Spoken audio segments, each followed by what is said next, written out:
안녕하세요. 10분 성경의 보통 목사입니다. 이 긴 어둠의 터널은 도대체 언제쯤 끝이 날까? 아무도 알아주지 않는 이 무명의 시간을 어떻게 견딜 수 있을까? 자, 성경이 들려주는 위로의 말씀을 들어보세요. 예수님께서 공식적인 사역을 시작하신 때는 대략 30세쯤이라고 알려져 있죠.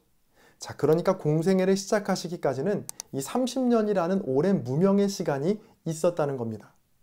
복음서에 나오는 이 무명의 30년간의 기록을 다 찾아봐도요, 탄생을 제외하면 누가복음에 나오는 12살 시절의 이야기와 나사렛 예수라고 불렸다라는 것밖에는 없습니다. 예수님께서 이 나사렛 예수라고 불리신 이유는 나사렛이라는 동네에서 자라셨기 때문인데요. 마태복음 2장 23절입니다. 나사렛이란 동네에 가서 사니 이는 선지자로 하신 말씀에 나사렛 사람이라 칭하리라 하심을 이루려 함이로라. 아멘. 예수님 당시 나사렛은 전체 인구가 500명도 채 되지 않는 작은 마을이었습니다. 빌립의 친구 나다나엘이 나사렛에서 무슨 선한 것이 날 수 있느냐 라고 말할 정도로 이 나사렛은 이스라엘에서 가장 잘 알려지지 않은 변방이었습니다. 또 나사렛은 넷제르라는 단어에서 나온 말로 가지, 순이라는 뜻을 갖고 있습니다. 자, 두란노에서 나오는 광야를 살다라는 책에 보면 이 나사렛의 또 다른 의미를 소개하는데요. 바로 숨다입니다. 화려한 예루살렘과는 달리 철저하게 숨겨진 곳이 바로 나사렛이었습니다. 그 나사렛에서 예수님은 30여 년의 시간을 보내셨습니다. 4개의 복음서에는 3년간의 공생애만을 주목하여 자세히 소개하고 있지만 실은 예수님의 생애의 대부분은 복음서에서 언급되지도 않은 나사렛에서의 무명의 삶을 사셨다는 것이죠. 공생애를 시작하신 후에도 예수님은 절대 유명해지기를 바라지 않으셨습니다. 마가복음 1장에 보면 예수님은 귀신 들린 사람들과 병자들을 고치시고 나선 그들에게 아무 말도 하지 말라고 엄히 경고하시죠. 34절입니다. 예수께서 각종 병이 든 많은 사람을 고치시며 많은 귀신을 내쫓으시되 귀신이 자기를 알므로 그 말하는 것을 허락하지 아니하시니라. 자, 또 42절 말씀을 보시죠. 곧 나병이 그 사람에게서 떠나가고 깨끗하여진지라. 곧 보내시며 엄히 경고하사 이르시되 삼가 아무에게도 아무 말도 하지 말고. 예수님의 이런 경고는 다른 복음서에도 동일하게 나타나는 패턴입니다. 마가복음 1장 35절부터 39절까지의 말씀에도 모든 사람이 주를 찾고 있다는 제자들의 보고에 황급히 그 자리를 떠나시는 예수님의 모습을 볼 수 있습니다. 얼마든지 더 유명해질 수 있고 더 많은 인기를 얻을 수 있는 자리에 있었지만 예수님은 언제나 그 자리를 피하시고 한적한 곳으로 또 새로운 곳으로 그렇게 무명의 자리를 향해 나아가셨습니다. 구약성경 이사야서 49장은 두 번째 종의 노래라고 불리는 시인데요. 그중 2절의 말씀은 이렇습니다. 내 입을 날카로운 칼같이 만드시고 나를 그의 손그늘에 숨기시며 나를 갈고 닦은 화살로 만드사 그의 화살통에 감추시고.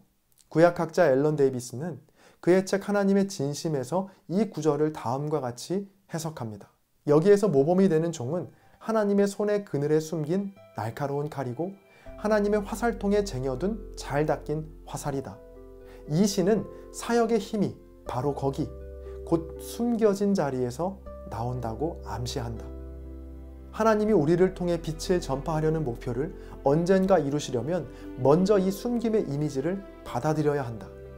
하나님의 손의 그늘 가운데 사는 것, 하나님의 등에 매달린 화살통에 숨는 것, 우리가 두 번째 이사야라고 부르는 위대한 시인은 효과적인 공적 사역을 위한 종의 준비는 이렇게 외진 곳에서 일어난다는 것을 상기시켜 준다.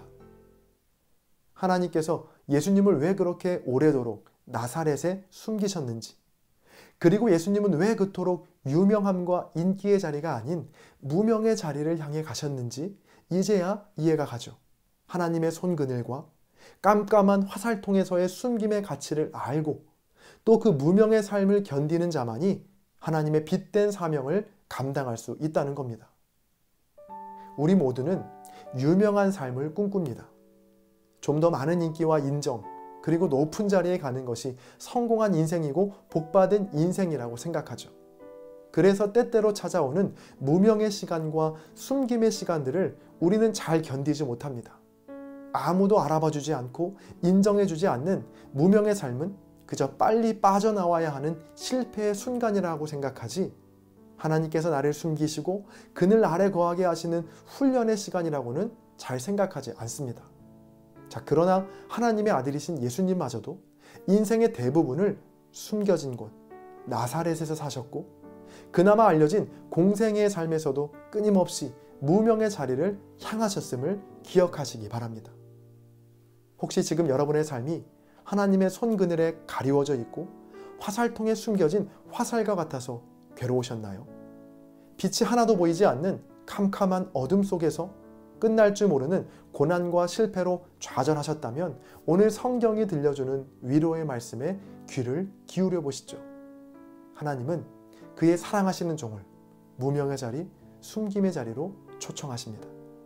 주님께서 먼저 그 길을 걸으셨고 주님은 오늘도 우리를 그 길로 부르십니다. 앞이 하나도 보이지 않는 캄캄한 어둠 속에서도 주님을 신뢰하고 의지하시기 바랍니다.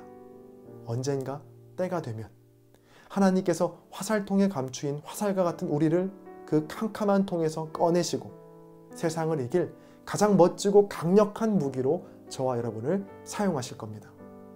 이 믿음으로 무명해 보이는 오늘의 일상을, 캄캄한 고난의 시간들을 잘 버텨내시기를 바랍니다. 마지막으로 함께 기도문을 읽는 것으로 오늘의 영상을 마치겠습니다. 함께 기도하시겠습니다. 주님, 이 시간 무명한 자 같으나 유명한 자라고 하는 사도 바울의 고백을 떠올립니다. 어떻게든 나의 이름을 알리고 싶고 유명해지고 싶은 우리의 마음이 혹시 하나님의 손그늘과 화살통에서 벗어나고 싶어하는 어리석음은 아니었는지 돌아봅니다. 하나님의 그늘에 거하는 자만이 하나님의 손에 붙들릴 수 있고 캄캄한 화살통에 들어간 자만이 장수의 무기가 될 수 있는 것처럼 때론 어둠과 무명이라고 생각되는 그 순간에도 하나님을 온전히 신뢰할 수 있는 우리 모두가 되게 하여 주옵소서. 늘 사람들의 환호 소리를 피해 한적한 곳으로 향하셨던 주님처럼 세상의 한 복판에서도 고요한 기도의 시간을 사모할 수 있는 믿음의 사람이 되게 하여 주옵소서. 감사드리며 예수 그리스도의 이름으로 기도드립니다. 아멘.